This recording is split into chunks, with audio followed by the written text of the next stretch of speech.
Olá, caros acadêmicos. É um prazer estar aqui nesse momento em que não podemos nos ver pessoalmente, mas nós estamos buscando uma ferramenta para nos aproximarmos cada vez mais, fazermos com que os 3 pilares da educação da Universidade Estadual do Maranhão ele possa realmente acontecer: o ensino, a pesquisa e a extensão. Então, nesse momento difícil, triste, em que a humanidade enfrenta uma pandemia do coronavírus, onde vidas estão sendo ceifadas, nós passamos por momentos difíceis, nós precisamos parar um pouco, a universidade teve que parar e se organizar para que nós possamos fazer o ensino realmente acontecer.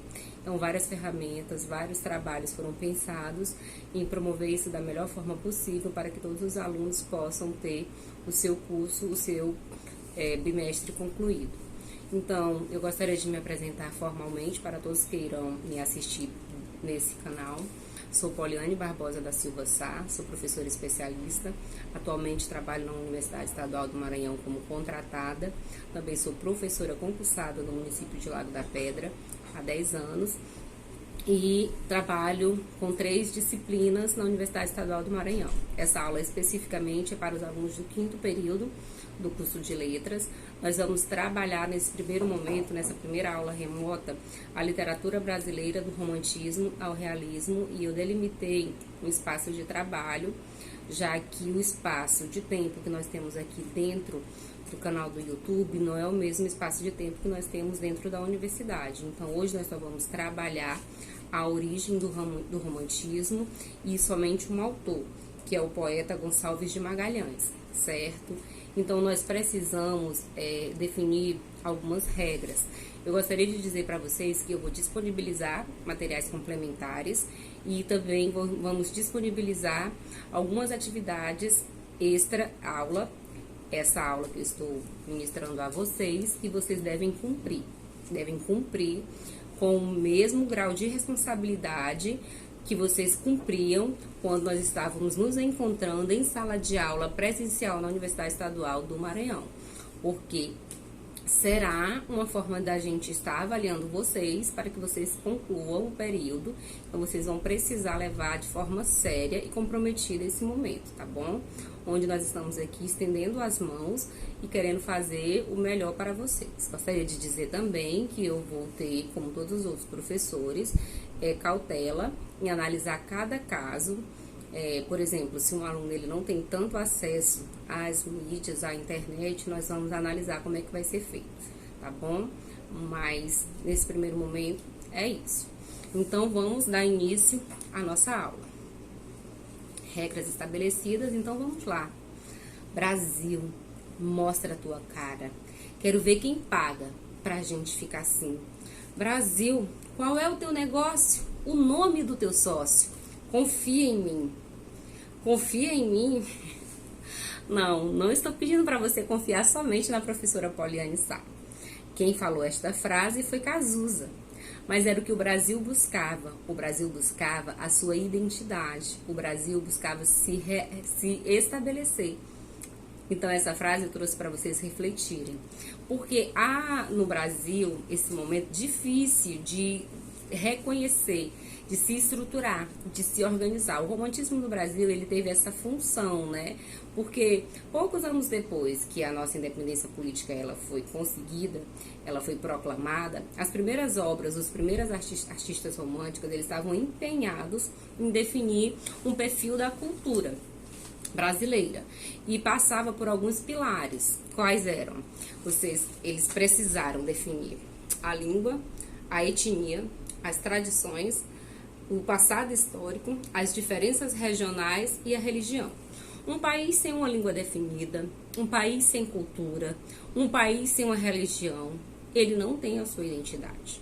Ele não tem, de fato, a sua cara para mostrar para o mundo. Então, o Brasil ele estava em meio a esses conflitos. Então, os poetas eles buscaram, de uma forma bem coerente, criar essa identidade do Brasil, pois eles sabiam que através dessa criação de identidade cultural, política, religiosa, levando em consideração mais esses 3 pilares, essa identidade ela seria construída, certo? Então, eu vou ler uma citação de Bossi para vocês. O Brasil, egresso do puro urbano colonialismo, mantém as colunas do poder agrário, o latifúndio, o escravismo, a economia de exportação.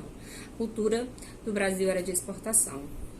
Essa frase é de Bossi, 96, 2006. Certo? Então, a cultura do Brasil, ela era mantida ainda muito enraizada com o que a coroa havia nos imposto. Então, a independência política do Brasil, né, ela despertou nos nossos intelectuais da época e artistas. Os artistas também, eles foram bastante importantes para esse momento, os artistas nacionais. A necessidade de criar a cultura brasileira, identificar as suas próprias raízes, como também a sua história, a sua cultura e a sua linguística, certo? Então, nesse momento, esses artistas e esses escritores, eles assumiram a conotação de um movimento anticolonialista e antilusitano. Enfim, eles rejeitaram a literatura produzida em Portugal. Eles desejavam construir algo no Brasil e que falasse do Brasil, pois essa sim era a identidade que deveria ser construída da nossa nação. O romantismo no Brasil. Mais uma citação de Bossi. Carente do binômio urbano indústria-operário durante quase todo o século XIX, a sociedade brasileira contou para a formação da sua inteligência com os filhos de famílias abastardas do campo, que iam receber instrução jurídica, raramente médica, em São Paulo, Recife e Rio. Bossi, 96, 2006. Essas famílias abastardas, esses filhos abastardos são pessoas extremamente ricas, que não têm preocupações financeiras. Então, esses filhos dos ricos da época, eles foram buscar instrução nas capitais do Brasil, das mais organizadas. A maioria iam buscar estudos na área do ensino superior, do direito. Alguns raramente cursavam medicina. A maioria gostava mesmo e cursava, a sua maioria cursava o curso de direito, certo? Então, nesse momento, a poesia lírica indianista e nacionalista, ela começa a surgir. Como é que ela começa a surgir? Qual é o contexto histórico? Então, o movimento romântico brasileiro, ele coincidiu muito com o momento decisivo da nossa nacionalidade, né? Quais foram os fatores principais que ocasionaram essa mudança aqui no Brasil? A mudança da corte portuguesa para o Brasil. Por que a corte portuguesa se mudou para o Brasil? Tem muito a ver com a invasão napoleônica a Portugal, né? Então, eles começaram a ter essa confusão dentro de Portugal. Então, ela é muito ligada à Revolução Francesa, certo? Então, a família real portuguesa, ela se mudou para o Brasil devido a esse momento. Então, a instalação da imprensa régia aqui no Brasil também surgiu nessa época e era também um fato importante para suprir necessidades da família real, que queria se entreter, né? Eles gostariam de ter algo para buscar informações. Então, a imprensa régia também, ela foi instalada nessa época e ela foi trazida pela corte através de Antônio Araújo de Azevedo, certo? E essa fundação das faculdades também foi inerente, foi também resultado da vinda da família real para o Brasil. Então, houve também outro ponto importante quando a família real veio morar no Brasil, porque o processo de independência do Brasil, ele foi consumado no dia 7 de setembro de 1822, onde Dom Pedro, ele já estava insatisfeito com os altos impostos que a corte portuguesa cobrava ao Brasil, e ele, como já estava vivendo dentro da nossa sociedade, ele começou a se indignar e também teve muitas revoltas dentro de algumas, né? De algumas cidades do Brasil, né? Que a gente pode citar as mais importantes. As locais, a Inconfidência Mineira, a Conjuração Baiana e a Revolta Pernambucana. No contexto mundial, nós podemos citar a independência dos Estados Unidos e a Revolução Francesa. Então, o mundo estava tendo algumas revoluções, no Brasil também havia revoluções, havia luta por um momento melhor, por um reconhecimento. Então, Dom Pedro, ele se viu muito pressionado. Então, ele, nesse momento de pressionado, ele proclamou a República do Brasil, né, em 7 de setembro. Essa data é uma das datas mais importantes para qualquer brasileiro, né, pois ela mudou a nossa história. Então, mais uma citação de Bossi. O romance e o teatro passam a existir no momento em que as ideias e os sentimentos de um grupo tomam forma de decomposições, arranjos intencionais de signos, estruturas ou ainda, para usar do velho termo rico de significados humanos, no momento em que o assunto viram obras. Ora, a família real estava no Brasil, então eles queriam formas de buscar diversão. Então o teatro ele passou a ser uma realidade. As pessoas começaram a escrever para sanar essa lacuna que existia.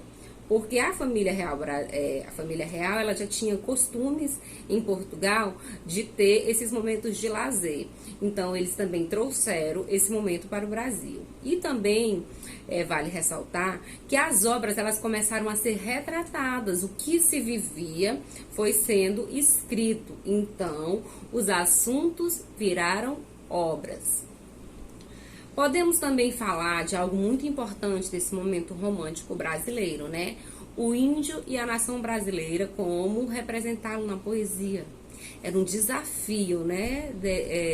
Representar o índio dentro da poesia.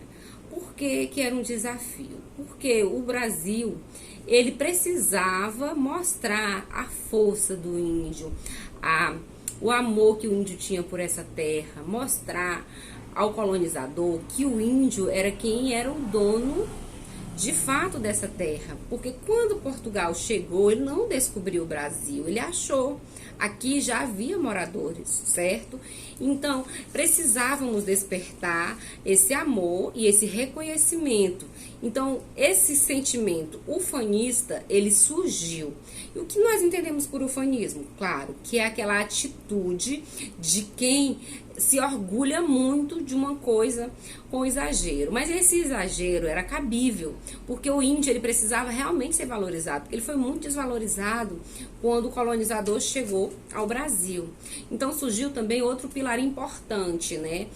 O exotismo, a qualidade do exótico, ela precisou vir à tona. Para o português que andava vestido, que era elitizado, que tinha uma religião, eles achavam que o índio, eles acreditavam que o índio, ele era muito exótico, o índio andava nu, o índio não tinha religião, o índio não sabia ler. Então o exotismo, ele também foi exaltado nas obras, uma forma de valorizar os índios. Então o índio, ele começou a ser um papel principal, uma fonte de inspiração principal na poesia romântica, que estava construindo a identidade do Brasil. Então, essa poesia romântica brasileira, ela é inaugurada com um forte apelo nacionalista. A natureza brasileira, ela foi bastante exaltada dentro da poesia e o índio foi um elemento principal dentro desse momento. Por fim, a nossa aula hoje, eu já falei do momento como foi a origem, nós vamos falar só de mais um autor, como nós havíamos combinado, né, que é Gonçalves de Magalhães. Por que nós vamos falar só de Gonçalves de Magalhães? O Gonçalves de Magalhães foi um autor, apesar de não ser considerado pela crítica um dos melhores, mas foi ele que fez o humus da cultura e da literatura brasileira. O que seria o humus? É quando uma pessoa pega uma matéria orgânica, né, e ela planta. Então ele é um dos responsáveis por implantar esse momento dentro do Brasil. Mas vale ressaltar que ele é considerado um poeta mediano, de segunda categoria, não é um poeta tão bom, segundo algumas críticas, ok? Ele nasceu no Rio de Janeiro, no ano de 1811, e ele se formou em medicina. E ele publicou o livro Poesias. E ele seguiu para a França, onde editou, é uma citação, segue para a França, onde edita em 1836 Os Suspiros Poéticos e Saudades, Moisés, 2012, certo? Então, ele era um abastado, ele tinha condições. Então, quando ele se formou em medicina, ele foi para a França viver novos ares, viver novas culturas, e ele foi influenciado por esse momento em que ele viveu na Europa, né? E aí ele escreveu os Suspiros Poéticos de Saudade, onde retratava a saudade que ele sentia da sua terra, que era o Brasil.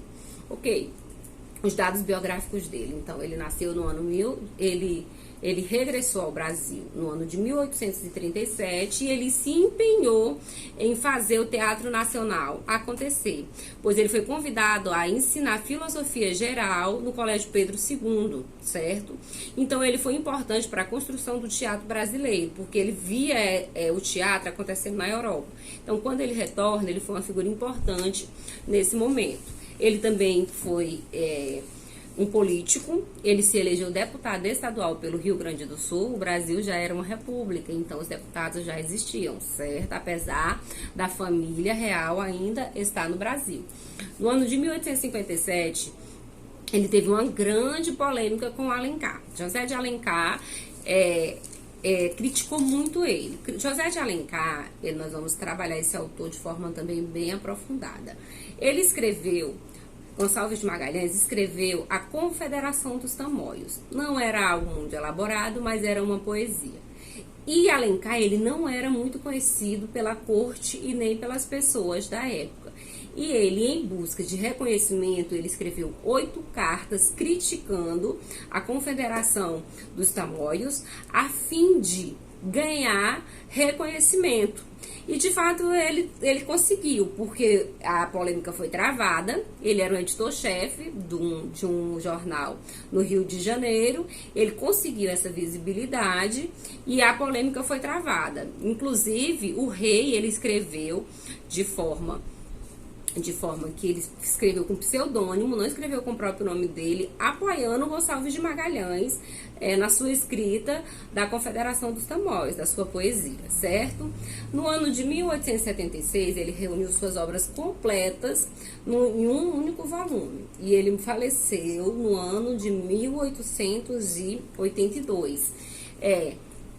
Vamos fazer uma análise aqui com Moisés 2012, página 402, dos Suspiros Poéticos. Em 1836, Suspiros Poéticos evidenciavam o afã do pioneirismo.